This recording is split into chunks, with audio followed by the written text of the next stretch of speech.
Welcome back to another video. I am back with Dash Rendar, and you guys have probably seen the collabs that we have done before. He let me have a glimpse into his world, into his playground here.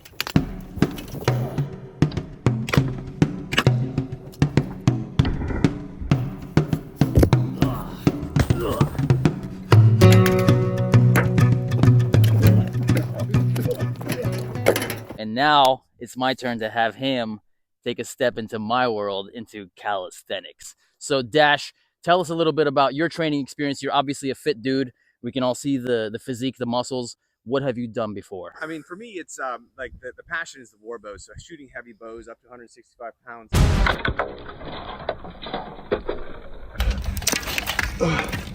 I do activity, I cycle, I do jiu-jitsu, wrestling for a lot of my life. As well, got to a purple belt there. So I have decent core strength, but like not really calisthenics build. Like I don't do like the fancy stuff or any of the flips or any of the handstands. So this is all like stuff I've never really tried. Push-ups and pull-ups here and there, but It's usually resistance with weights. All right, so we're gonna see which calisthenics skills are the hardest to pick up and learn for someone who's never done them, and we'll see if Dash can pull them off with zero training, zero experience in this realm. All right. All right, let's go. Okay, first skill that I want Dash to try is going to be the L-sit. So it's basically very core focused, a little bit of upper body. This is probably one of the easier ones to get. We'll see how he does. But basically, you just start here. You're gonna lift your legs out and you're gonna float above the ground like this. Let's see how he does. All right, easy, holding it easy. And let's see if you can do the V-sit. See if you can lift those legs. Oh, got it. Nice. All right, there you go. Look at that. L-sit, never really tried. Have you ever tried that before? No, I haven't. So he never tried the L-sit before and totally got it on his first try. Just goes to show you that if you have a foundational skill, strength that you've built from just exercising in general, you can start with some of these more advanced calisthenic skills. Let's try the tuck planche next. The tuck planche is basically a step before the full or the straddle planche. You're gonna have your hips and your knees stay up, arms straight, and you're gonna hold right there, like that. Let's see if Dash can get the tuck planche. To it, find that balance, and then, all right.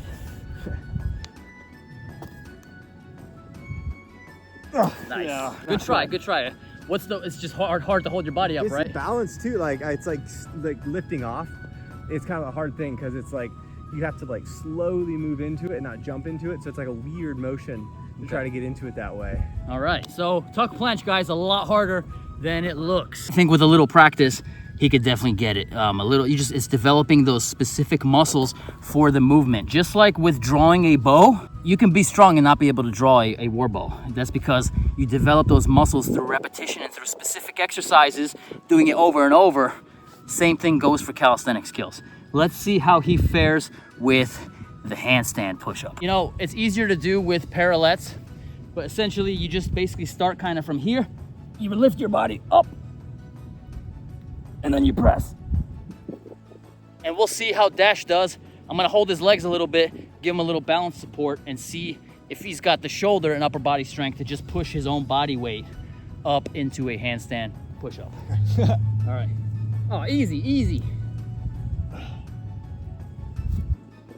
All right. So I wasn't helping him. I was just helping with balance. I was not pulling up. How did that feel? I could tell that you were assisting with the balance. Like I could feel like my legs were like limp is the thing, right? I think that's the biggest difference. Honestly, is like when you're just doing that, I can say relatively relaxed and it's just a shoulder press because like my legs are just dead weight. As opposed to when you do it, you have to be controlling them. That's definitely, I feel, to be a marked difference because there's a lot more activation through the body as opposed to just doing a shoulder press, which is a lot easier than actually having to control different parts of your body. There you go, guys. It takes a lot more to do some of these skills than you guys actually realize.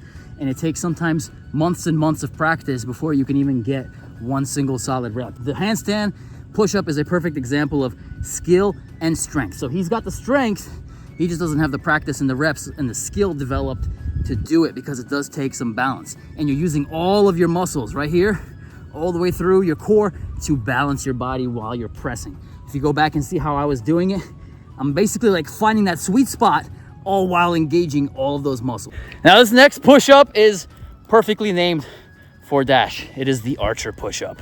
And I just did, there you go, look at that back.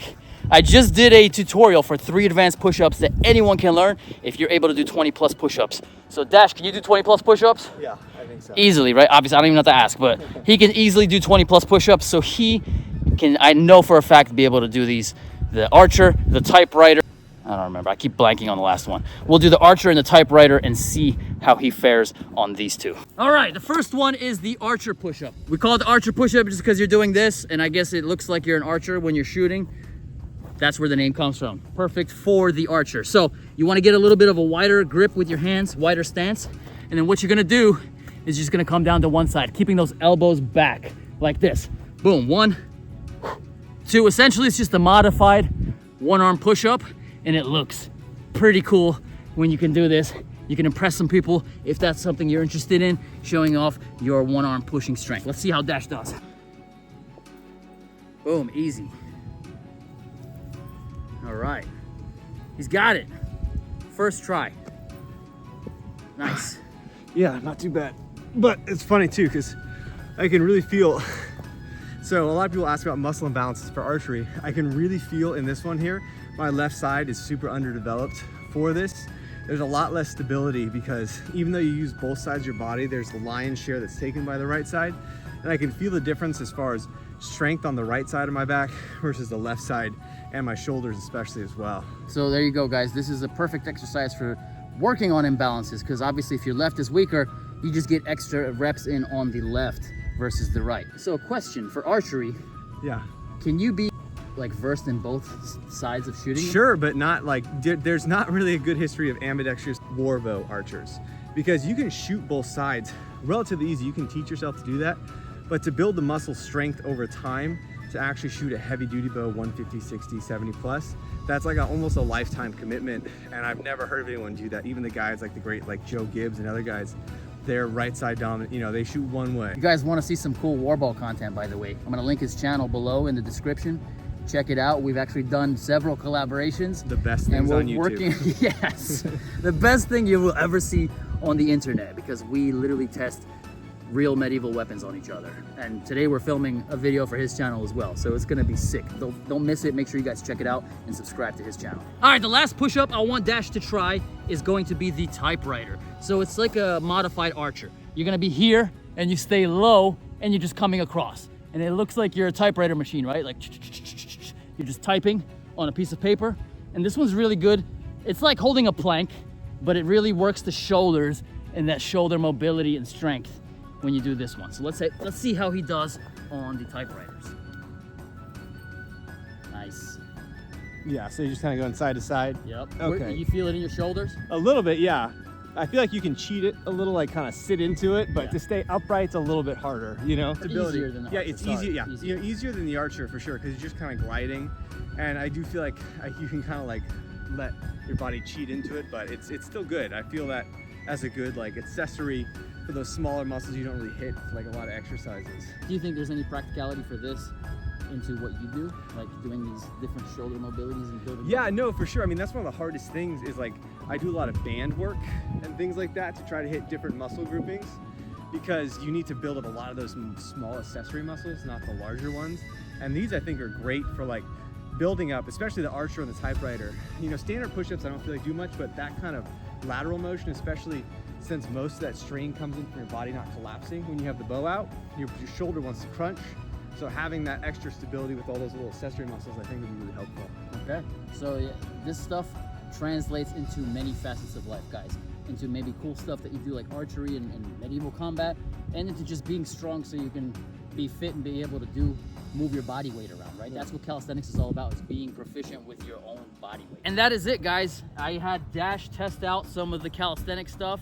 I have obviously been brought into his world, trying out some of the different things that he does all the time, that he's a master at. What did you think about some of the stuff that you tried today? I thought it was really cool. I mean, I think that some of those have really good practical applications to things that are not normally touched on, because I think that like the bro lifts, you get like the big 3 or the 4, right? You miss a lot of that stuff that's helpful in miscellaneous things in life, other calisthenics, and those seem like great fits for just doing those extra little little motions that you don't get to touch much when you actually lift weights a lot of times. You can literally do anywhere. So that's what I mean. Like, you're Yeah. traveling, you're out with the family on vacation, you can literally get a workout in the hotel room, Right. by the side of the pool, in between your little laps, in between mojitos, whatever you're having. Yeah. So I mean, that's the beauty of this, is it's for everyone and anyone, anywhere, anytime. No excuses. If you guys enjoyed this video, smash that like, smash that subscribe. Make sure you hit that bell for notifications so you don't miss any more videos. I will be pumping out more and more long form content, teaching you guys all sorts of stuff, and also doing collaborations with guys like Dash. All right, thanks, brother. All right, no problem.